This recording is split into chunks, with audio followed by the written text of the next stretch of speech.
महान दल ने एक बार फिर अखिलेश यादव के समर्थन का किया ऐलान। केशव देव मौर्य ने की सपा चीफ से मुलाकात और कर दिया बड़ा ऐलान। विधानसभा चुनाव के बाद आ गई थी दूरियां, लेकिन फिर वक्त ने किया हसीन सितम और साथ आ गए सियासी दोस्त। केशव देव ने कर दिया फिर से बड़ा वादा, साथ था और साथ हूं, आगे भी साथ रहूंगा। इस दावे के साथ केशव देव मौर्य ने अखिलेश यादव को सौंपा फूलों का बुके और कहा, चलिए फिर से विरोधियों की पुंगी बजाते हैं। उत्तर प्रदेश की सियासत में आज की ये सबसे ताजा तस्वीर है और इस ताजा तस्वीर ने तहलका मचा दिया है। महान दल एक बार फिर सपा के साथ है और केशव देव मौर्य एक बार फिर विरोधियों की पुंगी बजाने के लिए साइकिल पर सवार हैं। विधानसभा चुनाव के बाद रिश्तों में दूरी आ गई थी, लेकिन अब फिर से सियासी दिग्गज साथ हैं। केशव देव मौर्य ने अखिलेश यादव के साथ मुलाकात की और फूलों का बुके देने के साथ ही कहा कि हम साथ हैं, साथ थे और आगे भी साथ ही रहेंगे। केशव देव मौर्य की तरफ से जब से ये ऐलान किया गया है, तब से सपा को सियासी मजबूती और मिलेगी।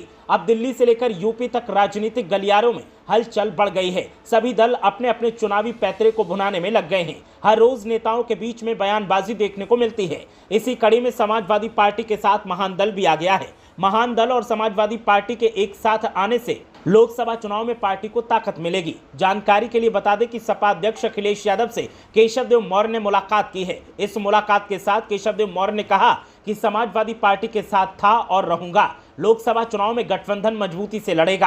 केशव देव मौर्य ने 2022 विधानसभा चुनाव में बिना शर्त सपा से गठबंधन किया था, लेकिन बाद में एमएलसी चुनावों के दौरान दोनों दलों के बीच दूरियां दिखी और फिर गठबंधन में दूरियां हो गई और केशव देव मौर्य अलग हो गए थे।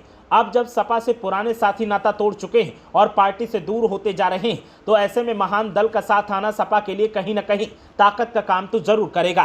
फिलहाल अब सियासी सुर्खियों का दौर जारी है और केशव देव मौर्य की अखिलेश यादव से मुलाकात की तस्वीर सोशल मीडिया पर तैर रही है। इतना तो साफ है कि केशव देव मौर्य अब सपा के साथ हैं, लेकिन अभी ये साफ नहीं हो पाया है कि केशव देव मौर्य के हिस्से कोई लोकसभा सीट आई है या नहीं, और अगर कोई लोकसभा सीट मिलती है तो क्या केशव देव मौर्य खुद चुनाव लड़ेंगे या फिर किसी उम्मीदवार को मैदान में उतारेंगे। विधानसभा चुनाव में केशव देव मौर्य को बदायूं की विलसी और फर्रुखाबाद सदर सीट मिली थी, लेकिन दोनों ही सीटों पर उन्हें हार का सामना करना पड़ा था।